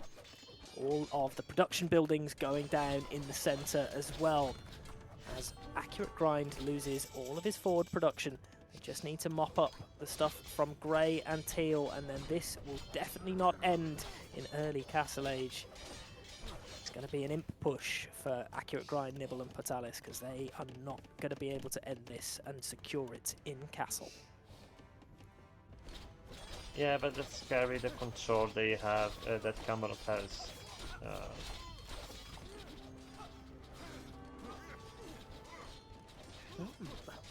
What do you go for now?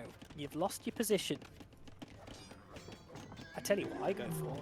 If I'm the Malians, it should be obvious. I'd be leaning right into going for swords.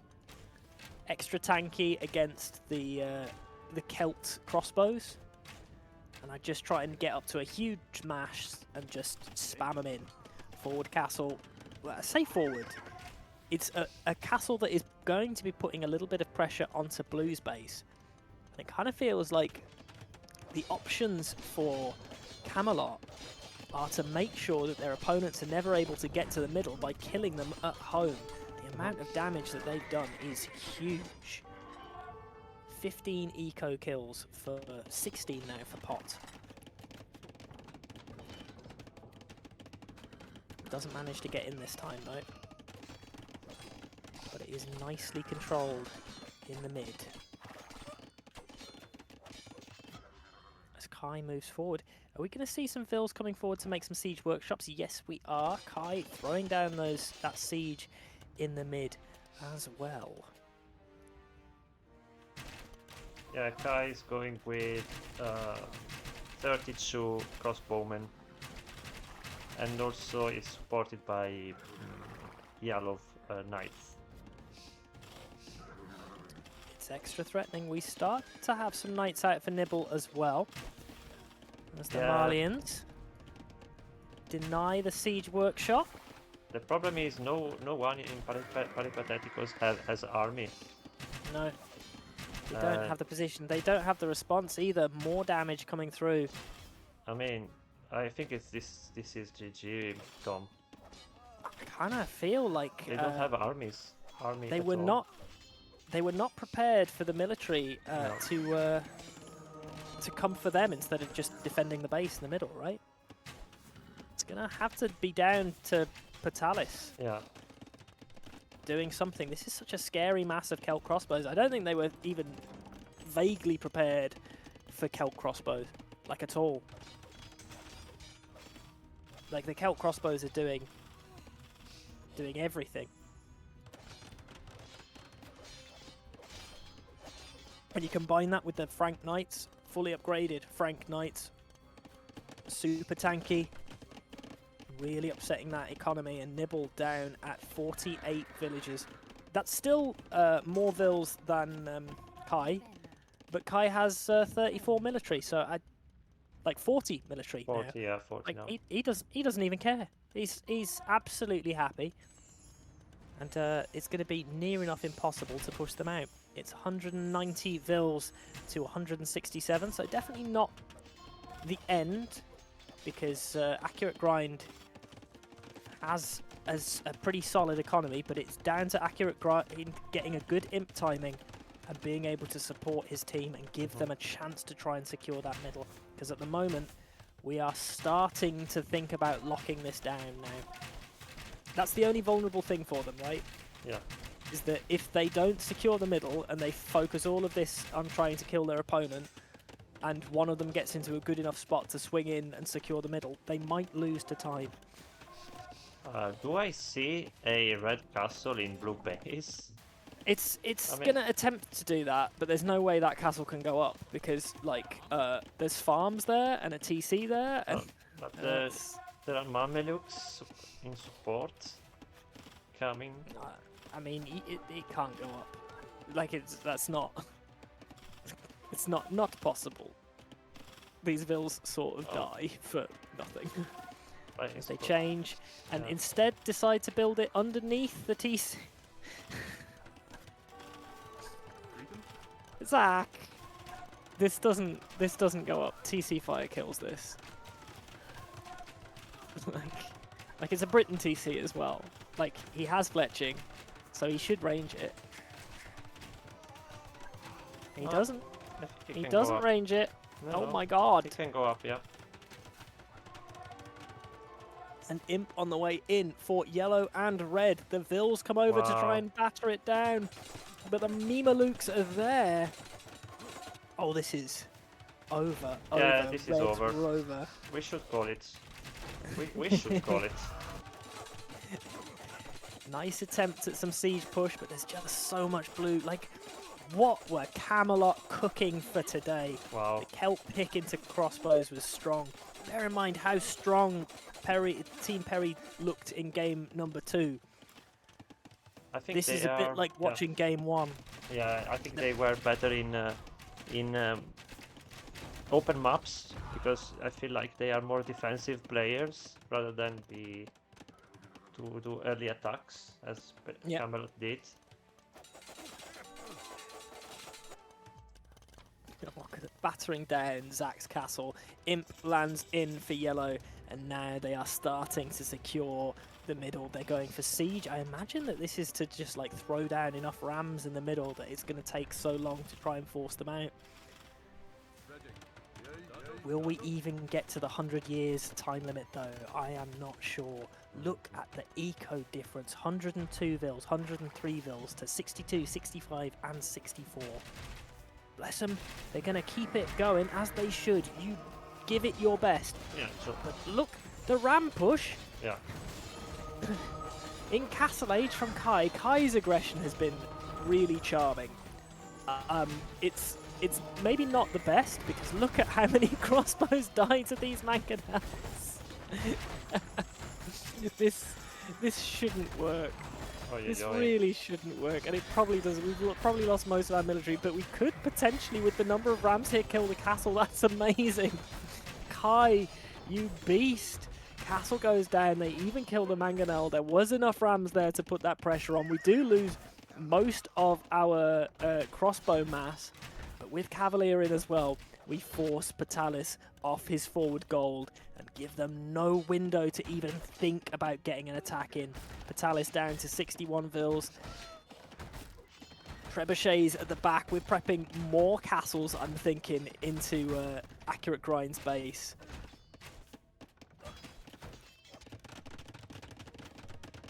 Mamelukes at the back. We're having to go for defensive castles for Nibble. 220 years left in the game. I don't think there's a way that they can try and grab the middle. No, not at all. Not at all. On the way in for Nibble. It's kind of crazy, right? Like, this is... Where was this in game 2? Yeah, it looks like they are two different teams. But I think Camelot, they are stronger. Oh! That poor crossbowman for blue gets absolutely deleted by a Treb as the Saracen Trebs are putting some pressure in. It's such a weird combo because you expect the archers out for the Saracens, especially with their more building damage. You don't expect crossbows out for the Celts, but it's been such a surprise for them with the TC going down as well. We can't even defend it from it. The crossbows mix up the rest as the rams just start destroying everything. No blacksmith, no market. Kai on an absolute tear. He's been super aggressive in every single game that we've seen, to his own economy's detriment, but I think it's been so upsetting for everybody else that he's been putting them in just some fantastic positions. 56 kills for Kai. He's lost 86, and that was mainly down to Siege killing all of his archers. But it's just like his team is in a position to back him up, and he's done so much useful damage, taking down all of but one of the TCs of Patalis as well. They're like, what do we even do here? The only thing that they've got in it is that Imp is about to land in for Teal. Teal has 100 vils. He's got an eco that's still rolling. He's able to do something, but he's the only one. The rest of his team is pretty much dead. Blue's done a good job of sort of getting something in place and might be able to kill this Treb. And he's putting archers underneath the castle fire, so the Mamelukes are dying pretty much immediately when they pop out. But all it takes is for us to be in a position to get murder holes, and that doesn't happen. Paladin raids coming in at the front as well. This is insane. Locking it down with castles. This doesn't even reach. Like, if this reaches 100 years, I'm sort of shocked. I'm expecting them to call it very soon. I mean, this is yeah, this is over. Look, check also the score, final score. By the way, 10,000 points for pot. 10,000.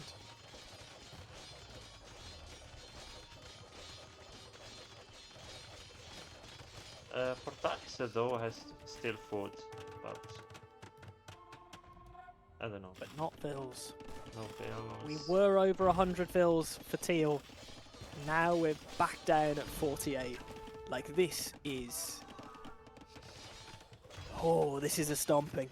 This is a bullying game 3. These guys did not want to let us see the last 2 maps, did they? They wanted to end this swift. They came in hungry. Yeah. And hungry is probably the right word because it's currently 6 o'clock in the UK, which is pretty much dinner time for most UK players. Yeah. So they must have the hanger on because they've been playing absolutely hangry because it has been demolition in game number 3 as the GG comes in just before 100 years. Wow. Amazing out of Camelot. And commiserations to Team Perry because they were awesome in game number 3 and they had little windows in game number 1. Not in game number 3, in game number 2 and in game number 1. But in game number 3, Camelot came switched on. Kai asked me, they asked me how good the Celts might be on this map, and I said, Celts might be all right. There's a window for Celts. There was a window for Celts. Oh my word. Yeah, very well played by Camelot. They have beaten Peripatetikos in the first match. Not easy for you to say. No, I think that's Greek. That's Greek, if I'm not mistaken. Peripatetikos. Yes. Yeah, they lost 2-0 in round 1 of the tournament. So yeah, they won again, Camelot. I wonder if Peripatetikos managed to watch their first game and learn something, but it doesn't look like. Hey guys, are you gonna do like a group chat with everyone, or? Yeah, you can, and everybody can join here if you want, guys. As everybody hops in. We have players. Hello, guys. Well played. GG. Well-deserved win at the end. Yeah, well played, guys. You swiped everyone. Yeah, it was everyone in the tournament. 2-0. I don't think you guys lost a game in the whole tournament. Yeah. It's just Smurfs. That's what it was. Immediate British Smurfs. Something wrong with them. All the admins. Yeah, I think so. I mean, absolutely filthy. It was a great series, actually. Like, there was a little window in game number 1, but looked pretty darn comfortable for Camelot. Game number 2, though, was special. What a back and forth game that was. That had me sweating big time. I'm not surprised when the raid came through that killed all of your trade and pushed you back, and the way that Accurate Grind managed to get so much value out of elite cannon galleons, taking out the castles. Did you notice, Kai, that the king? You sent your king for? Yeah, no, I realized that when I lost the castle. I was like, where's my king? And then he was on the front line on the way down. He was on the front line. I know. He's walking his street like a true king. Yeah. I wish we had seen that. That would have been amazing. The camels were so close to it. They came round to try and fight the bombards, and they walked past the king, and I was gonna have a goddamn heart attack. Oh, yeah, the stress was high. As soon as I seen that castle going from the cannon galleons, I realized I thought like my king might have ran off and just got out the way. So I was like looking around like all around my base, and then it was only at the end when they'd resigned. I'd like took about 2 minutes to just look around the map, and it was in the least expected spot I would ever thought, on the front line in the enemy's, almost in the enemy's base. Yeah, so at the end after I resigned, it was just standing there. Oh my god! Genuinely, that was a really cracking game number 2. Probably genuinely the best of the tournament. I made a lot. Yeah, I made a lot of mistakes though. I lost 3 villages at the start as well. I sent my villager all the way around to the. I didn't even get my dock down because I was that late doing everything. It was Pot did you a big favor in giving you the time to sort of catch up, because everybody else was rocking at 80 vills. I know. I know. He helped. He slung me a lot of resources. After the fumbles at the start, I was like, I need to boom and push on Kai's side. Yeah. And I have to say the amazing play of the drop in the raiding parties in my base. That really, I thought that was it. I thought that was going to be us that game just because of those raids. Absolutely, me too. But I mean, it's a testament to how well Zach was able to hold on his own. Like, Yeah, with the you know, occasional guys. trickle Yeah, in like the battle between Patalis and Zach was strong that game. yeah. And there's You Very guys, he difficult. almost had him. when Zach I was so close yeah. to death. I was gonna say when I raided the trade line there, I was tempted to just send everything in and just go hunting for the kings somewhere and maybe find them, send some cannons down. But problem is that I don't know, the Bohemian was inching towards my base there, and it was in my ear like that we need to deal with that, and it was just like, oh my god, like I can't be everywhere. I was gonna say, guys, this is so funny. Before the game, we were like, okay, which civs should we ban? And I mean, I kind of, my poor allies have heard this like 10 times now, but I was like, let's ban Bohemians. We got to ban Bohemians. And we went with Turks. But who, what did Key pick? Bohemians. And what did we die to? Bohemians. Oh, fuck. Excuse me. If it makes you feel any better, if you banned Bohemians, we would have had Turks.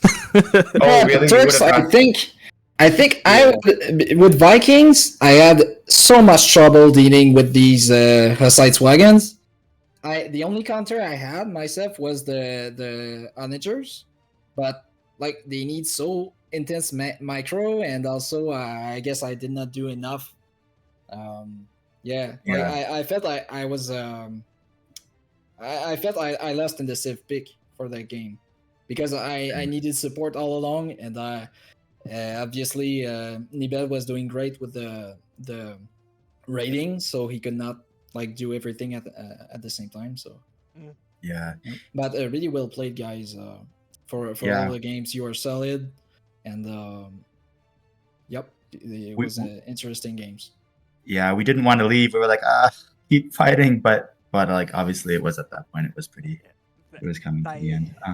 Yeah, using the. I was going to say, sorry, before you. I was going to say the first game you did the Cuman Armenian strat, the one that we tried.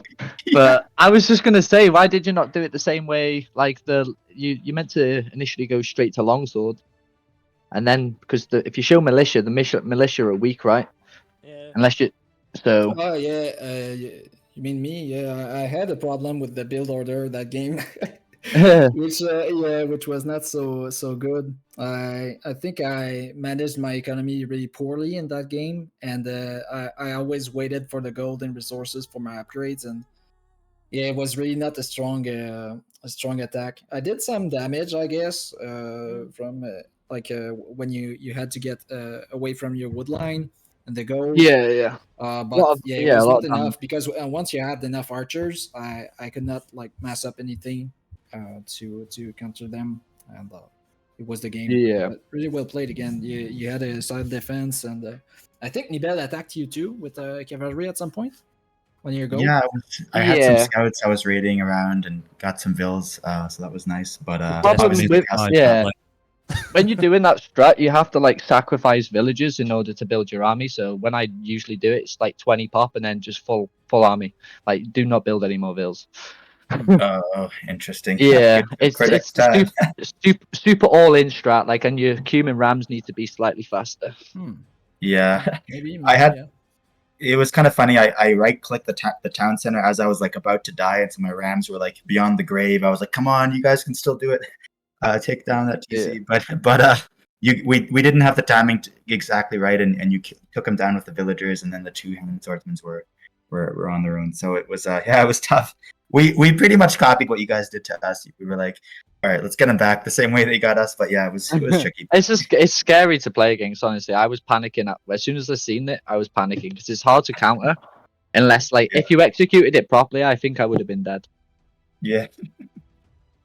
Shoot. Cool. But anyway, yeah, it was fun. It was a fun time. It's too bad the third game we kind of flopped. We were kind of way too much on the wonder, and then we were just so exposed in our bases. We didn't have any walls or anything. We kind of, well deserved on you guys. You guys just kind of raided us to pieces. But yeah, it was interesting for sure. It certainly was. It was a great watch, and genuinely for all of you, thank you so much for playing in the tournament and being the last ones for us. You were all great. Thank you for scheduling. I know it's been an absolute nightmare so many times. You guys have been great. and it's been really fun to watch both of you teams reach the finals, and I think it's super well deserved. And I hope that we have you back for some future stuff for whatever the next tournament that we will do. Yeah. I think Hypnos will probably take a small break from Yeah. tournament Yeah, creation I for, will for a definitely while need after it. this. I'm really happy. Yeah. I'm really happy to end this tournament, but also a bit sad because I was really enjoying all the matches, all the games, and I've just seen that you guys, Camelot, you never lost one single set during all tournament. You won 2-0 round 1 semifinals, 2-0, and now 3-0. Well played. Yeah. Well played. It's like we all like keep each other going. There's like times where like even in the games that we played today, with this like in that second game, me and Pot were like, like we're in a bad spot here, and then like Zach had 2 on his side, and we just all kind of like just said like it'll be fine. Hope well, we just have like that. It's like it just keep going, you know. Just don't stop. Just keep trying. Hey, just want to say a big thank you to Tom for casting, and a huge thank you to Hypnos for hosting the tournament in the first place. I mean, Hermetica, awesome thing, brilliant thing you've made, mate. Brilliant Thanks, thing. guys. Big thanks to Tom and Hypnos. Really appreciate the tournament. And it was really interesting. The first time we played the maps, we were like, what is going on? What are these maps here? But it made you think, and I enjoyed that. It was a really unique tournament. So well done to Hypnos, and yeah, thanks Tom for casting. I'm gonna watch the stream after and Yeah, me too. laugh, and hear how all the things we missed. It's gonna be great. I really enjoyed the last stream you did on our games. We laughed quite a bit when we watched that. So yeah. Yeah, thanks Hypnos, thanks Tom. Thanks for the guys. casting. Really Sure. great watching your games. Thanks for reaching the final. We'll And let you well go, played. and we'll sign off as it ends the last game. How exciting! Wow, I expected more more games, Yeah. but that's fine. For the benefit of the viewers. Thanks, Hypnos. And for all the right, well. benefit of myself. Hypnos dropping bombs. Burn. All right, well. Anyway, no, I am not misunderstanding. No, I hear you. Yeah, it would have been great to have squeezed out another game, but actually, we spent time looking at the map for Game 4 and Game 5 and thinking about it. And No, I was just curious. wasted thoughts, I guess, but oh well. Just curious to see the rings of wraiths that we never ever seen in the tournament, which is Game 5. Yeah, that's true. Yeah. Maybe we'll have to organize Yeah. a show match, maybe with Yeah, we with could some do of that. the Purple Division players or something that didn't get to play on Game 5. That might be cool. Yeah. But not this week, that's for sure. Yeah. Thank you, everybody. I'm going to sign off because I've got to go and get some food myself. Yeah, thanks, Tom. All right. It's been a blast, and I will see you all another time. All right. Thanks, Tom. Cheers. Thank you. Hey, just the last quick thought. I don't know if this is just for your thinking, Hypnos, but it would be kind of interesting if the white division winner like graduated to the red division and like went up against the finalists from the red division. I don't know, just to throw a curveball into things. But anyway, it's just the thought I had right now, like thinking about like soccer teams going up and down in the league's relegation and moving up. It'd be kind of interesting just to see, but you don't have to do that. That's just a thought. No, I had the same a similar thought. Yeah, it's it's a matter of just organizing, I think. Yeah. For sure. Yeah, for sure. That would be interesting. Yeah. All right. Well. Oh, Kia, did you say something? No. All good. Yeah. And yeah, Hypnos, thanks for inviting us to the tournament. I heard about it, of course, when you were playing in the Battle for the Continents tournament in January that I organized. So was really glad to take part in this one. It was obviously different, but I kind of enjoyed that it was stuff that I hadn't played Regicide since like 1999. So I actually have a new appreciation for it. So I kind of enjoyed it, actually. It's intense. So I think it was funny. Yeah. Thanks, Nibble. Thanks a lot. Yeah. All right. Well, have a nice rest of the day, and we'll play again soon. Thank you, guys. Cheers, guys. Cheers. Bye. Bye. Bye. All right, lads. Thanks, Domis, for staying with us and moderating the hello. the Twitch streaming. Oh, he's gone. I was going to say something to him, but my mic was being funny. Yeah, no worries. That's all right. Okay. And that's it, guys. But when you have time, Hypnos, Yeah. I don't mean anytime soon because I'll probably be busy anyway. But I did draft up my tournament. I'd probably say start it in like May, June. Okay. You know, not this month. Like maybe not May, maybe June. Maybe you start in June because I'll fully be finished setting up everything and I'll have a bit of funds to go into it. Yeah. Well, I've take a look into it for sure. Any do our team win like a part of the prize, right? So sorry, say again. How does the prize pool? Oh yeah, I will send everything. We'll send the money. You might as well keep my bit inside the PayPal because I want to contribute it back to the next tournament. Okay, that's fine. That's very kind. No worries. All right. We'll see you, man. Yeah, thank you, Kai. Thanks for casting, and Pleasure. hopefully we'll have the next tournament going real soon. Yeah, we will do that. See you, man. For sure. Thank you. Okay, guys, we're gonna rate. I think we're gonna rate Dave AOE. So don't leave the stream yet, and I'll see you next time. Bye, Saru. Bye, everyone. Thanks for watching.